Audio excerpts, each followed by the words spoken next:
Okay, तो last हमने discuss किया था पीएच पार्टीशन थ्योरी और उनकी लिमिटेशन. अब है the factor affecting other factors which affecting the absorption is drug stability. Drug stability बहुत मैटर करती है. अब जो ड्रग स्टेबिलिटी है वो क्या है? ड्रग तो या तो जीआईटी में आके इंस्टेबल हो जाती है, मतलब डिस्टेबलाइज हो जाती है, या उसकी स्टोरेज शेल्फ लाइफ के दौरान भी उसमें दिक्कत आती है. अगर थोड़ा सा मॉइस्चर आ गया तो कभी देखा आपने टैबलेट है वो मीन्स उसकी ब्लूमिंग हो जाती है, ठीक है. और जैसे और भी प्रॉब्लम्स आ जाती है, कलर डिकलरेशन हो जाती है टैबलेट की. मॉइस्चर, ह्यूमिडिटी, टेम्परेचर, ये सारे फैक्टर इन्फ्लुएंस करते हैं. बट जो जीआईटी में मेजर प्रॉब्लम है, दो मेन स्टेबिलिटी प्रॉब्लम है. एक तो ये है कि जो ड्रग है, हमने ये डिस्कस किया था कि फर्स्ट पास मेटाबॉलिज्म क्या है. वो ड्रग को मेटाबोलाइज्ड करती है एक्टिव और इनएक्टिव फॉर्म में. तो जो एक्टिव है वो तो यूटिलाइज हो जाएगी और वो थेरेपेटिक एक्शन देगी. अब जो इनएक्टिव फॉर्म है आपकी, वो क्या करती है? It is responsible for the side effects और टॉक्सिक इफेक्ट. ठीक है, अगर आप कोई मेडिसिन ले रहे हो जिसकी बायोअवेलेबिलिटी कम है, मतलब बायोअवेलेबिलिटी क्या है? सपोज कोई ड्रग है जो 40% की आपकी टारगेट पे पहुंच रही है और 60% वो इनएक्टिव फॉर्म में बॉडी में प्रेजेंट है. तो जो 60% आपकी इनएक्टिव ड्रग बॉडी में प्रेजेंट है, तो वो कुछ तो रिजल्ट करेगी. जैसे जैसे आप धीरे, सपोज आपकी लॉन्ग टर्म थेरेपी है, अब आप कीमोथेरेपी ही ले लो, उसमें यही है. सपोज कोई ड्रग है जिसकी बायो कीमोथेरेपी वाली ड्रग है जिसकी बायोअवेलेबिलिटी आपकी 60% है, तो 40% ड्रग आपके शरीर के अंदर ही है. ठीक है, वो बॉडी के अंदर है. तो उससे क्या होता है?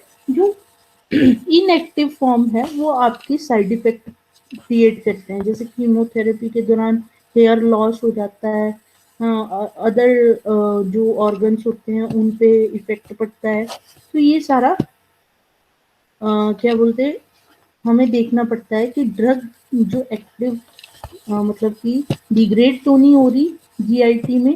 ठीक है, दूसरी ये है जैसे कि इंटरेक्शन हो एक ड्रग की दूसरे ड्रग के साथ. ठीक है, कोई और डोजेस फॉर्म जीआईटी में प्रेजेंट तो नहीं है जो कि एक दूसरे की एब्जॉर्प्शन को बुरा कर देती है. ठीक है, हमारे पास 3 टर्म्स आती है, आपने कॉलेजी में पढ़ी होगी, सिनर्जिस्टिक, एंटागोनिस्टिक और गोनिस्टिक, एगोनिस्टिक. ठीक है, जो सिनर्जिस्टिक इफेक्ट होता है वो क्या होता है?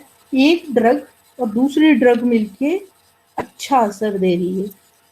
ठीक है, जैसे पैरासीटामोल और डिक्लोफिनैक दोनों मिलके अच्छा हो देंगे. ठीक है, देन आपका एंटागोनिस्टिक क्या इफेक्ट है कि एक ड्रग दूसरे ड्रग का जो इफेक्ट है वो कम कर रही है. वो कम कैसे करेगी? या तो उसकी एब्जॉर्प्शन पे इफेक्ट डाल देगी कि एब्जॉर्ब नहीं हो पाएगा, या फिर कॉम्प्लेक्स फॉर्म कर देगी जो कि उसकी ट्रेवलिंग में और या बायोअवेलेबिलिटी में दिक्कत डालेंगे. तो ये दो इम्पॉर्टेंट स्टेबिलिटी प्रॉब्लम्स हैं. पहली, degradation of drug into inactive form, ठीक है, जिसे हम फर्स्ट पास मेटाबॉलिज्म के थ्रू है. दूसरी है इंटरेक्शन विद वन और more different component, either the doses form or those present in GIT to form a complex that is poorly soluble or unabsorbable.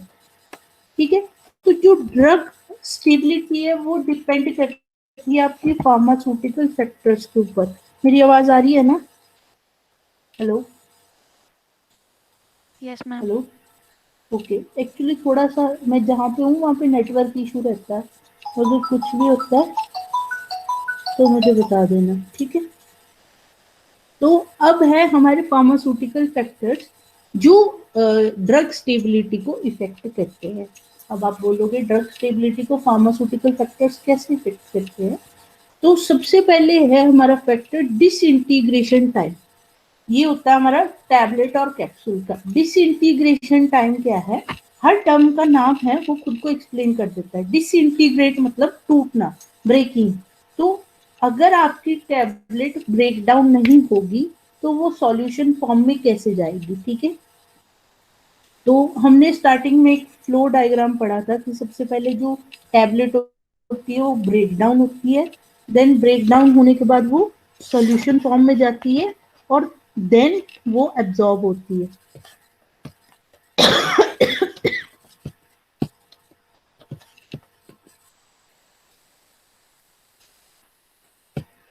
तो डिसोल्यूशन बहुत इम्पोर्टेंट है। जितनी fast sorry dissolution नहीं, disintegration, जितनी fast disintegration होगी उतनी ही rapid absorption हो सकती है, ठीक है।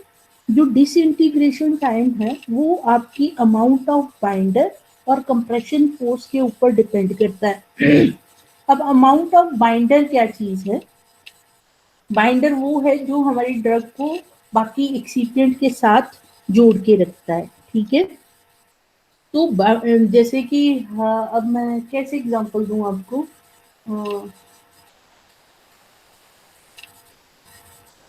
हाँ, हम ये कह सकते हैं, सपोज हम लड्डू बनाते हैं या फिर घर पे आटा भी गूंदते हैं, ठीक है। अगर आप उसमें पानी कम डालोगे आटे में, तो जो आपका आटा है वो बहुत हार्ड बनेगा, हार्ड बनेगा, तोड़ने में भी दिक्कत आएगी, ठीक है। और आगे जो आप मीन्स जितना मतलब कि एक ऑप्टिमाइज रेशो में बाइंडर हमें चाहिए होता है, ताकि जो मतलब टैबलेट है वो ब्रेक डाउन हो सके। ऐसा नहीं होना चाहिए कि आप इतना ज़्यादा माइंड अप कर दो अपने टैबलेट को कि वो टूटे ही ना, ठीक है। तो कहता है इन जो हम इन विट्रो बेसिकली देखा जाए तो डिसइंटीग्रेशन का कोई टेस्ट जो डिसइंटीग्रेशन टेस्ट है इन विट्रो, उसको कोई मतलब ज़्यादा हम उसको बायोअवेलेबिलिटी के केस में गारंटी नहीं लेते कि हाँ आपकी डिसइंटीग्रेशन फास्ट है तो आपकी जो बायोअवेलेबिलिटी है वो इनहांस होगी, नहीं। वो डिपेंड करता है कि ड्रग का पार्टीशन कोफिशिएंट कैसा है, मतलब ड्रग वाटर में सॉल्युबल है या नहीं। डिसइंटीग्रेशन एक फैक्टर है जो कि आपकी जो रेट ऑफ एब्जॉर्प्शन है उसको इन्फ्लुएंस करता है, बट बायोअवेलेबिलिटी को नहीं करता, ठीक है। ये भी चीज याद रखनी है। अब जैसे हमारे पास कोटेड टैबलेट्स आ जाती हैं, उन केस में क्या होता है? जो कोटेड टैबलेट्स होती हैं,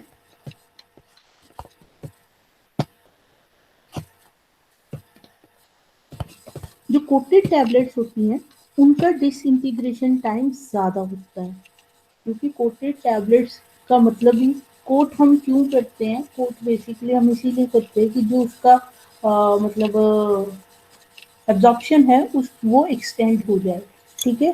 फास्ट डिस्पर्जिबल टैबलेट्स हैं, उनका जो डिसइंटीग्रेशन टाइम है वो फास्ट होता है। देन डिसोल्यूशन टाइम, डिसोल्यूशन बहुत इंपॉर्टेंट प्रोसेस है।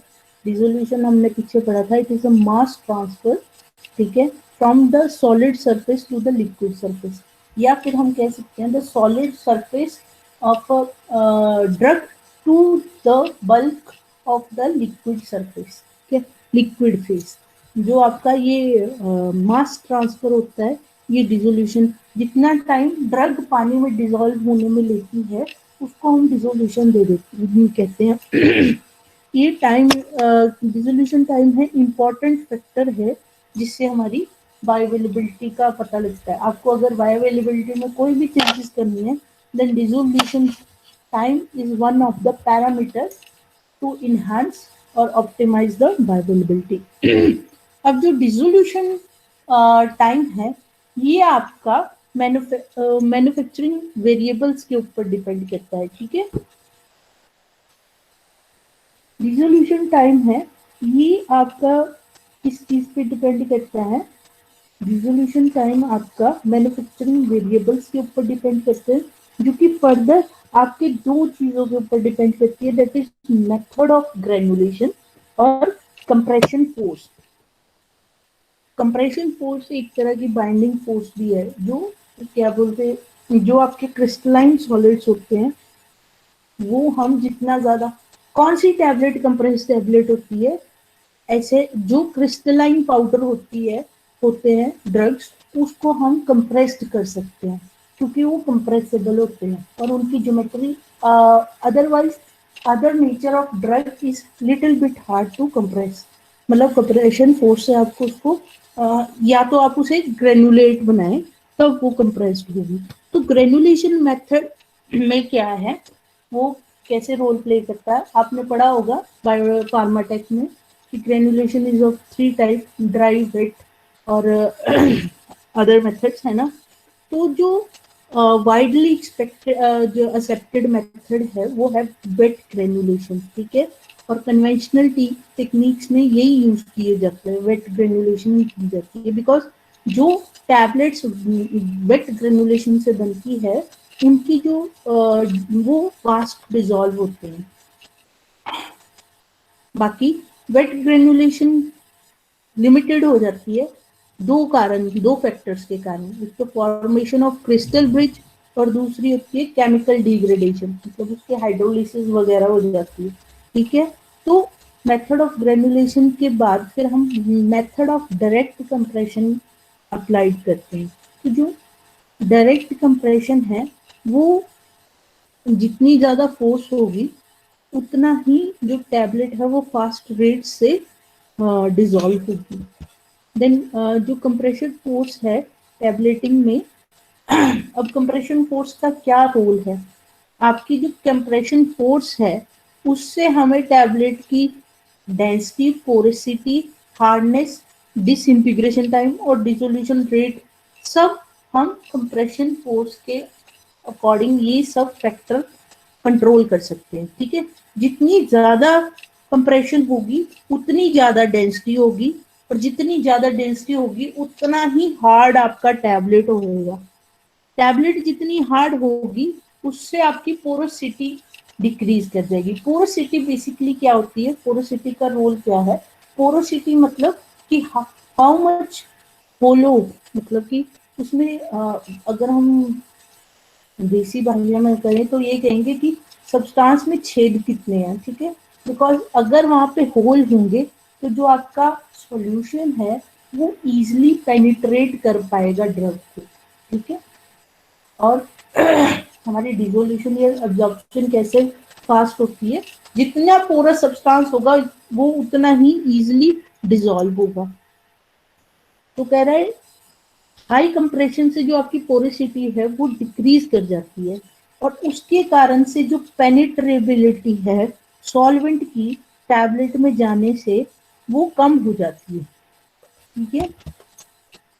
अगर हमारी पर ये तो हुई पोरोसिटी की बात, बट जो हायर कंप्रेशन फोर्स है वो और एक काम करती है, वो क्या करती है, जो मतलब आपने यूनिट ऑपरेशन में पढ़ा होगा कि हम जब साइज रिडक्शन करते हैं तो कैसे करते हैं, फ्रैक्चर्स आते हैं, ठीक है, ये मैकेनिज्म है एक।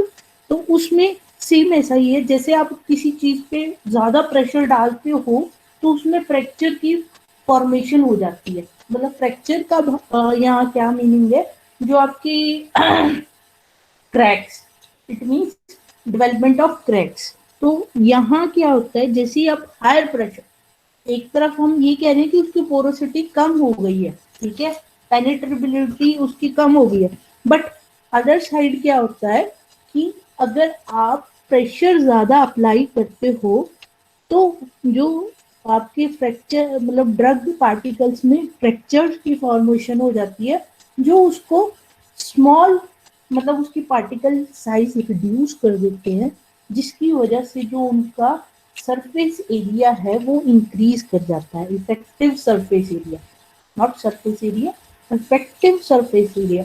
इफेक्टिव सरफेस एरिया की क्या डेफिनेशन है, जो सरफेस एरिया आपके सॉल्वेंट के कांटेक्ट में, तो जैसे सरफेस एरिया ज्यादा होगा, जो means higher surface area means drug having higher energy, मतलब वो स्टेबल नहीं है, तो वो स्टेबल होने के लिए फटाफट डिजॉल्व हो जाएगा।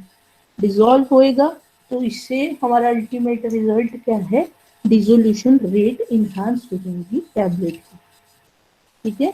अब यहाँ आपके पास 4 ग्राफ एक्सप्लेन करते हैं कि डिसोल्यूशन रेट क्या है और कंप्रेशन फोर्स क्या है। अभी आप फर्स्ट ग्राफ देखोगे ए, इसमें क्या है, ये डिसोल्यूशन रेट डिक्रीज हो रही है जैसे जैसे